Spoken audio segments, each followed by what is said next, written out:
வந்து பாக்யராஜோட சுமையெல்லாம் இறக்கி வைக்க போகிறாங்கன்னு நினைக்கிறவங்க நம்ம வீடியோவை லைக் பண்ணிவிட்டு இன்னும் சேனலை சப்ஸ்கிரைப் பண்ணாதவங்க சப்ஸ்கிரைப் பண்ணிக்கோங்க. பாக்யராஜும் பேசிகிட்டு இருக்கிறத மதி கேட்குறாங்க. அக்கா என்னாச்சு, என்ன ரெண்டு பேரும் கடன் வெட்டின்னு என்னமோ பேசிகிட்டு இருக்கீங்களே அப்படிங்கிறாங்க. அதுவா மதி, அதான் உனக்கு தெரியாதுல்ல, இவர் வந்து கொஞ்சம் வட்டிக்கு வெளியில் கடன் வாங்கியிருந்தார். அந்த வட்டியை இந்த 2 மாதமாக கட்டலை மதி. அதனால் வந்து இவரோட பைக் எடுத்துகிட்டு போயிட்டாங்க. பாரு, நேற்று பர்த்டே கூட வேறு யார்கிட்டயோ பைக் வாங்கிட்டு வந்திருக்காரு, பைக் எடுத்துகிட்டு போயிட்டாங்க.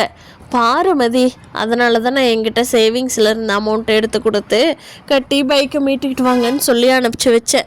எங்கே இவர் சங்கடப்பட்டுக்கிட்டு என்கிட்ட காசு வாங்குறேன்னு சங்கடப்பட்டுக்கிட்டு பைக்கை மீட்காமல் வந்துடுறாரோன்னு நினச்சிட்டு இருந்த மதி. நல்ல வேலையாக பைக்கை மீட்டுக்கிட்டு வந்துட்டார். ஆஃபீஸ் போகவெல்லாம் பைக் இல்லாமல் இவர் என்ன பண்ண முடியும்? பஸ்ஸில் போயிட்டு வர முடியுமா? ரொம்ப சிரமம் இல்லை அப்படிங்கிறாங்க.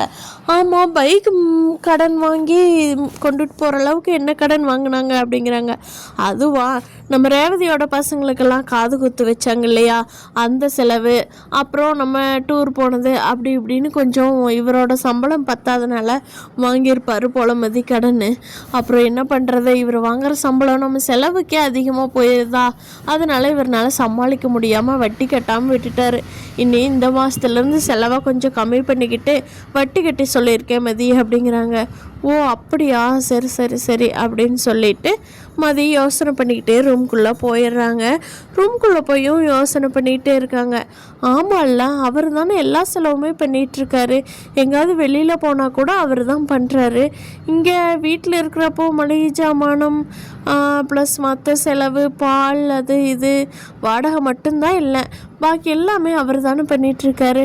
அந்த குழந்தைங்களுக்கு சீர் செஞ்சது கூட மாமாவா அவர் தானே எல்லாமே பண்ணுறாரு அப்படின்னு சொல்லி மதி யோசனை பண்ணிகிட்டு இருக்கும்போது சுரேஷ் கரெக்டாக டியூட்டி முடிச்சுட்டு வர்றாரு. சுரேஷ் வர்றப்போ மதி முழிச்சுட்டு அங்கே இங்கேயும் நடந்துட்டுருக்காங்க. அப்போது சுரேஷ் கேட்குறாரு, என்ன இன்னும் தூக்கம் வரலையா, இன்னும் தூங்கலையா, இன்றைக்கி என்ன ஏதாவது விஷயம் இருக்கு என்ன என்கிட்ட மறைச்ச மாதிரி அப்படிங்கிறாங்க. இல்லை நான் வந்து உங்கள்கிட்ட ஒன்று பேசணும் அப்படிங்கிறாங்க. என்கிட்ட வா, நீயா, என்ன பேசணும், எங்கிட்டலாம் உனக்கு பேசுகிறக்கு விஷயம் இருக்கா அப்படிங்கிறாங்க. ஓ, உங்கள்கிட்ட நான் பேசலாம்ல, பேசக்கூடாதுன்னு ஏதாவது சட்டம் இருக்கா என்ன அப்படிங்கிறாங்க மதி. இல்லை நீ எங்கிட்டவெல்லாம் டிஸ்கஷன் பண்ண மாட்டேன், அன்னிக்கிட்ட பண்ணுவேன், அடுத்து அப்படியே அமைதியாக இருந்துக்குவேன், எங்கிட்ட ஏன் சொல்லலைன்னு கேட்டால் சொல்கிறக்கு அவசியம் வரலம்ப, அதனால தான் கேட்டேன் அப்படிங்கிறாரு சுரேஷ். இப்போ நான் சொல்ல வரட்டுமா, என்ன சொல்ல வந்ததை அப்படிங்கிறாங்க. சொல்லு, அதான் நான் கேட்குறேன்ல, சொல்லு அப்படிங்கிறாங்க சுரேஷ். ஆமாம், இந்த வீட்டில் எல்லா செலவையும் யார் பார்த்துக்கிறாங்க அப்படின்னு மதி கேட்குறாங்க. அதுக்கு சுரேஷ் சொல்கிறாரு, ஏன் இப்போ என்ன உனக்கு செலவு, வரவு செலவு கணக்கெல்லாம் கேட்க ஆரம்பிச்சிட்ட அப்படிங்கிறாங்க. இல்லை சொல்லுங்களேன், நான் வரவை கூட கேட்கல, செலவு மட்டும்தான் கேட்குறேன், என்கிட்ட சொல்லக்கூடாதுன்னு எதுவும் இருக்கா என்ன அப்படிங்கிறாங்க மதி. இல்லை அப்படியெல்லாம் ஒன்றும் இல்லை, அண்ணன் தான் எல்லா செலவையும் பார்த்துக்கிறாங்க, ஏன் கேட்குற அப்படின்னு சுரேஷ் கேட்குறாரு.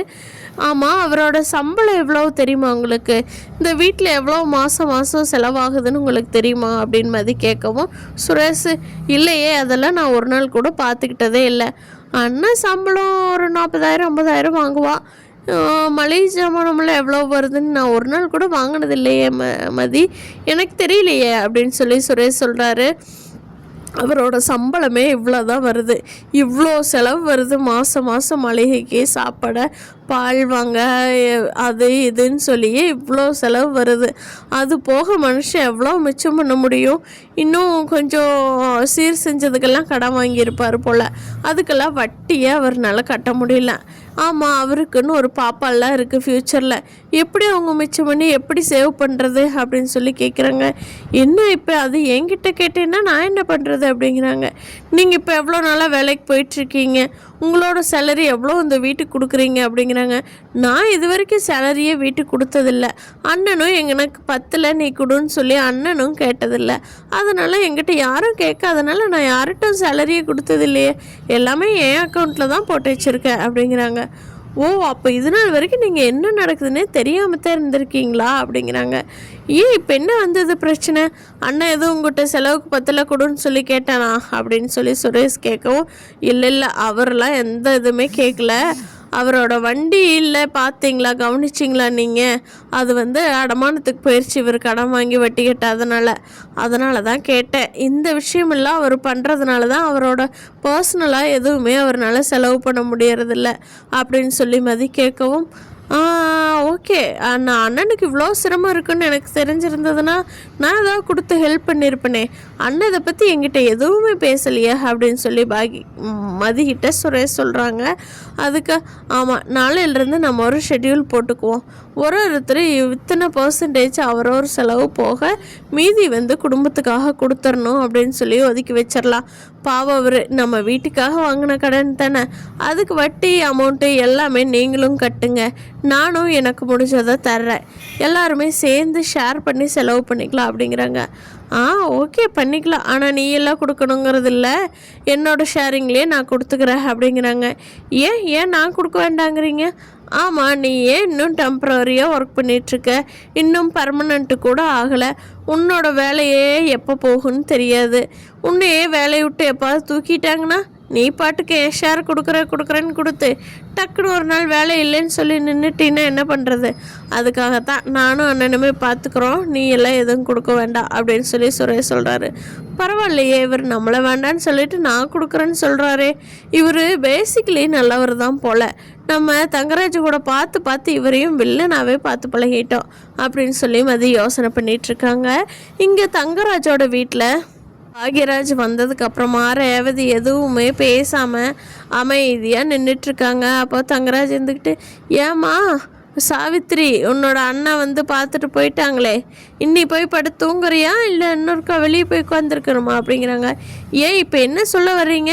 எங்கள் அண்ணனை கூப்பிட்டா கூட இப்போ வந்து என்னை வீட்டுக்கு கூட்டிகிட்டு போயிடும், எங்கள் அண்ணன் என்னை பார்த்துக்காதுன்னு நினைக்கிறீங்களா? நீங்கள் வெளியே தள்ளிட்டா எனக்கு வேறு யாருமே இல்லைன்னு நினச்சிட்டிங்களா? நீங்கள் பார்த்தீங்கள நைட்டோட நைட்டு அண்ணன் வந்து எப்படி நின்னான்னு, எங்கிட்ட ஃபோன் எதுவுமே நீங்கள் கொடுக்கல, ஆனால் அண்ணன் வந்து நின்றுச்சு, அண்ணனுக்கு எதுவோ தோணித்தான் இங்கே வந்திருக்காங்க, எங்கள் அண்ணங்களோட போனால் என்னை வச்சு பார்த்துக்க முடியாதுன்னு நினைக்கிறீங்களா?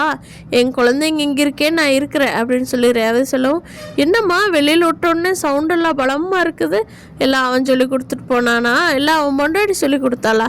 எப்படியும் என் தங்கச்சி எல்லாரும் சாகடிச்சிட்டு நீங்கள்லாம் சந்தோஷமாக தான் இருப்பீங்க, நான் தானே அனுபவிக்கிறேன் என் தங்கச்சி இல்லாமல். அந்த பொண்ணு இருந்திருந்தா நானும் அண்ணன் தங்கச்சி இப்படி ஒன்றா இருந்திருப்போம்ல, அதை கெடுக்கணுன்னே நீங்கள் நினச்சி அந்த பிள்ளை இப்போ அவள் சாகடிச்சிட்டிங்க அப்படிங்கிறாங்க. ஏங்க அவங்க இறந்ததுக்கே எங்கள் அண்ணனுக்கு எந்த சம்மந்தமும் இல்லைங்க அப்படிங்கிறாங்க. ஏய் பொடி யார் தான் கொலை பண்ணுனான்னு ஒத்துக்குவா, நீங்கள் ஒத்துக்கிறதுக்கு போடி போய் வேலையை பருப்போ அப்படின்னு சொல்லி அனுப்பிச்சி வச்சுட்டு இங்கே தங்கராஜ் வந்து ட்ரிங்க்ஸ் பண்ண ஆரம்பிச்சிடுறாங்க. இங்கே நான் வந்து சோத்துக்கு இருக்கிறேன்னு நினச்சிட்டு இங்கேயே இருக்கிறேன்னு நினைக்காதீங்க, என் குழந்தைகளை எடுத்துகிட்டு போகிறதுக்கு தெரியாமல் இல்லை, ஆனால் அப்புறம் உங்கள் மனம்தான் போகு அப்படின்னு ரேவதி சொல்லவும் தங்கராஜ், போடி வீட்டுக்குள்ளே எல்லாம் காலையில் பேசிக்கலாம் அப்படின்னு சொல்லி உள்ளே தள்ளி விட்டு கதவை சாத்திட்டு ட்ரிங்க்ஸ் பண்ண ஆரம்பிச்சிடுறாரு. பார்க்கலாம் ஃப்ரெண்ட்ஸ், மதி வந்து இந்த வீட்டை கொஞ்சம் கொஞ்சமாக எப்படி மாற்ற போகிறாங்க. அவங்க மாமனாரெல்லாம் மதி சொல்கிறக்கு அப்படியே ஆப்போசிட்டாக இருக்கிறவர்கிட்ட மதி வந்து இந்த வீட்டில் தாக்கு பிடிச்சி முன்னேற்றி கொண்டுட்டு வந்துடுவாங்களா அப்படிங்கிறத இனி வரப்போகிற எபிசோடில் பார்க்கலாம். இந்த வீடியோ பற்றி நீங்கள் என்ன நினைக்கிறீங்கன்னு கீழே கமெண்ட் பண்ணுங்கள்.